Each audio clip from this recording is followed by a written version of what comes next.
While we use our voices to transmit verbal messages, a lot of information is simultaneously conveyed through our mannerisms, gestures, and posture. Let's understand the role of gestures in communication. So, what is a gesture? A gesture is a movement of a part of your body. Although we can make gestures with our heads and shoulders, or even our legs and feet, we mostly use our hands and arms to gesture. Gestures can be independent of speech or related to speech. What we mean by this is that gestures can be used to convey a specific message by replacing speech. For example, gesturing for someone to stop at a distance. Gestures may also accompany our speech, serving to enhance or emphasize the message we wish to communicate. Like many forms of body language, gestures may be spontaneous or deliberate. In this section, we will look at three common types of gestures used in everyday communication: symbolic, descriptive, and emotional gestures. Symbolic gestures are usually deliberate and are used to send specific signals or messages. Symbolic gestures can be used to communicate positions, numbers, or words. We often point to signal directions, such as up, down, left, or right. Putting an index finger to your mouth indicates be quiet. Holding up two fingers signals the number 2, three fingers the number 3, and so forth. Symbolic gestures may be common across cultures, such as the thumbs up sign to indicate good or nodding your head to indicate acknowledgement. Alternatively, symbolic gestures may be culture specific, like folding your hands in front of your chest or bowing as a sign of respect in some Asian countries. Descriptive gestures, on the other hand, are used to communicate a specific idea, describe, or clarify a verbal message. They are purposeful and help the audience understand comparisons or visual shapes, sizes, and distances. Using your arms or hands to create a shape is a descriptive gesture, as is spreading our fingers or hands to indicate a distance or length.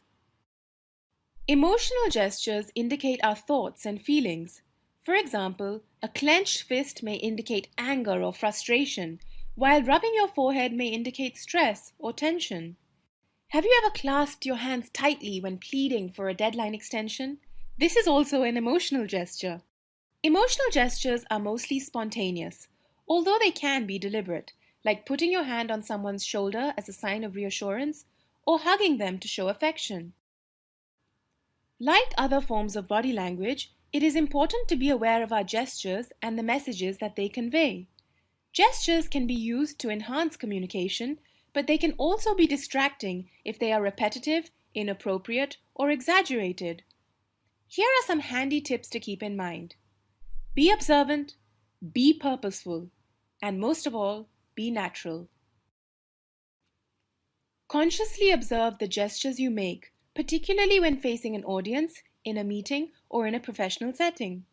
Many of us subconsciously engage in nervous gestures when under pressure, like clicking a pen repetitively, and this can be very annoying or distracting.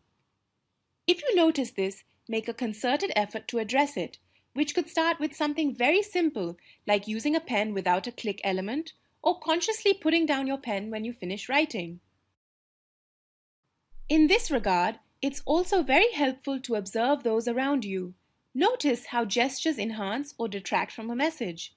Can you relate to any of the gestures you notice around you? What signals do they give off? Aligning your gestures to your verbal message will make them more meaningful. Your actions should complement your words and suit the occasion. If you are performing on stage and want to encourage everyone to clap along, your gestures should reflect this mood and the excitement. In this context, it is better for your gesture to be exaggerated so that those far away from the stage can see. Like we discussed with facial expressions, gestures that are not aligned with your message may negatively impact your communication. If you consciously pay attention to gesture alignment, it will soon come naturally.